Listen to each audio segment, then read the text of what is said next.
Hello and welcome to the 9-part How Do I video series on Microsoft Web Matrix.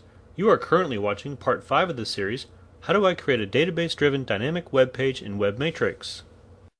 In this example, we will demonstrate how to create a SQL Server compact database in Web Matrix with a table that contains the data, and then write the code to retrieve the data from the database and display it in a web browser. Before we start creating a database, let's have a look at the final result of the part 4 of the series. The page is showing the header, footer, and content with different layouts applied to it.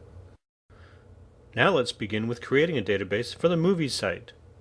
To do this, in the left pane of the window, click the Database workspace. Next, click Add a Database to your site in the center of the window.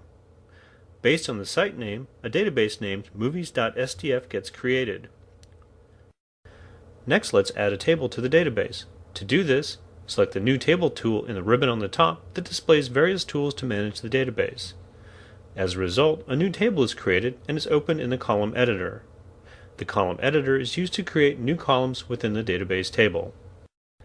Next, let's add some columns to the database. First, let's create the column ID. The ID is simply the identifier for a particular record. Now assign the value of the data type for this column as big int, and set the value of the isIdentity and isPrimaryKey attribute as true. Similarly, name the second blank row as name and assign the value of the data type as nText. Then name the third blank row as release year and assign the value of the data type as big int. Finally, name the fourth blank row as category and assign the value of the data type as nText.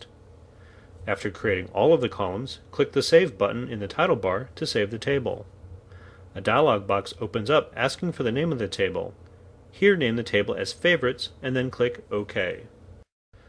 After creating the table, let's add some data to the table. To do this, navigate to the Database Explorer and double-click the Favorites table. The Favorites table opens up without any data. Next, place the cursor into the name field of the table and give it a value. Then press the Tab key on the keyboard to move the cursor to the next field named Release Year.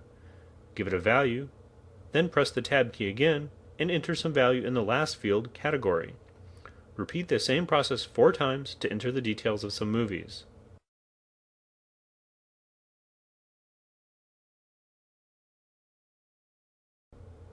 Until now, we have seen how to create a database table and fill it with some data.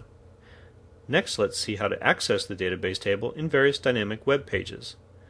To do this, click the Files workspace in the left pane of the window, then create a new CS_HTML page and name it datamovies.cshtml.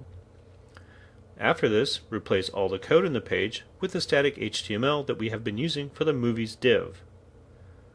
Next, let's introduce this page with the Movies database. To do this, enter some code at the top of the datamovies.cshtml.